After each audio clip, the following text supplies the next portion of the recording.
प्रदीप देहडकर, तुला 21 वर्ष वाचवलं. तुझी मुलगी आता लहान होती माझ्यासमोर जेव्हा तू घर सोडून आला होता माझ्याकडे पुण्यात. तुला कंपनी उभी करून दिली, ब्रेन विओ, पैसे मिळून दिले. माझ्या भावाच्या संगनमताने, अनिरुद्ध देशपांडे, शरद पवारची दहशतीने डॉक्टर मनीषाला तू घटस्फोटाची ऑफर देतो हॉटेल गंधर्वमध्ये बोलून.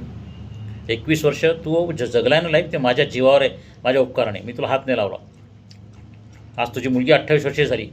जेव्हा तू मनीषाला घटस्फोटाची ऑफर दिली होती तेव्हा ती 28 वर्षाची होती. तुला लाज शरम वाटायला पाहिजे. तुझ्या मुलीला जेव्हा कळेल ना, हे टेल्स्टा कंपनीत काम करते ऑस्ट्रेलियामध्ये, जेव्हा तिला कळेल ना, थुंकेल तुझ्या तोंडावर. मारता तुम्ही माझ्या बायकोला, मनीषाला, घटस्फोटाची ऑफर देता. लाज शरम नाही वाटत? अरे तुला केव्हाही ओढू शकलो असतो मी. हां, तिची कार बर्बाद करता, तिचं क्लिनिक बर्बाद करता, तिला कोर्टात जाऊन घेरता, तिला टॉर्चर करता, सोशली डिफेम करता. घरात आले न्याय मागायला तर तिच्या सगळे तुझ्या आई वडील हल्ला करतात. अरे तुझ्या आईवडिलांची घर देवगिरी बँक जप्त करणार होते, मी वाचवली. काही लाज शरम वाटते? तुझ्या बहिणीला छेडलं तर त्या माणसाला मी सरळ केलं. तुझ्या बायकोकडे एका शब्दाने कधी वाईट बोललो नाही. तुझ्या मुलीला आशीर्वाद दिला. अरे प्रदीप, तू शरण ये मला 24 तासाच्या आत.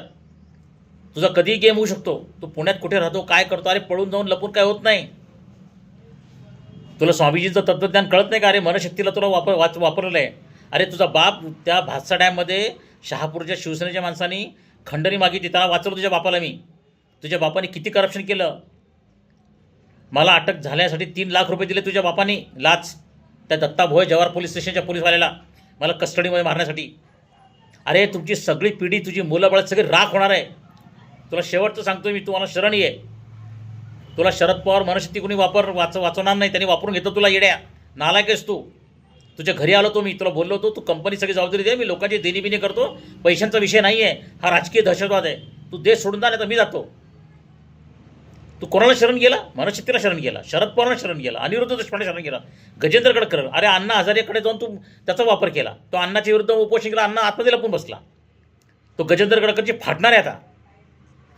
तुमच्या सगळ्यांच्यावर लक्ष आहे. अरे माझी स्वतःची गँग आहे, मी गँगस्टर झालो आहे. गँगस्टर 14 जानेवारी संघटना तिला मी जाहीर केलं आहे, मी गँगस्टर झालो आहे. तू सुटणार नाही, तुला कोणी वाचवणार नाही, ना शासन ना पोलीस. तुझी मुलंच तुझ्या तोंडात थुंकतील, तुझी बायको थुंकेल. अरे तुझा भाऊ तो मेहना वेडा होता, त्याला 6 महिने ट्रीटमेंट दिली, चोऱ्या करायच्या. तो आज फोटोग्राफर आहे. काही लाज वाटते का रे तुम्हाला? काही शरम वाटते का रे प्रदीप? तुला मी शेवटची वॉर्निंग देतो प्रदीप देहडकर, तू तत्काळ मला शरण ये, नाही तर तुझ्या वडिलांच्या घरासमोर छत्रपती संभाजीनगरमध्ये आत्महत्या करेन, त्यांच्याविरुद्ध गुन्हा दाखल करेन आणि तुला मी सोडणार नाही. तुझ्या मुलीची नोकरी पण जाईल ऑस्ट्रेलियामधली, लक्षात ठेव.